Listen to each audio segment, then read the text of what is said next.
In this video, you will learn how to fix unusual activity detected on ElevenLabs, check your account setup, ensure you're not using multi-free or free-tiered accounts in the same IP, this often triggers the alert, switch off any VPNs or proxies, disconnect from any VPNs or proxies, since shared the masked IPs can cause the system to flag your activity. Use a unique IP, try switching to mobile data or private Wi-Fi networks to avoid sharing IP data and addresses. Change the API endpoint. If you're using an API on a free tier, try switching to API US ElevenLabs.io to bypass the regional block.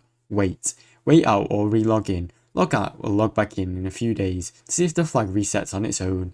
Update to paid plan. If you upgrade to a paid plan, paid accounts are not affected by this restriction and offer more stable stability and access. Now you know how to fix ElevenLabs unusual activity detected. Thanks for watching.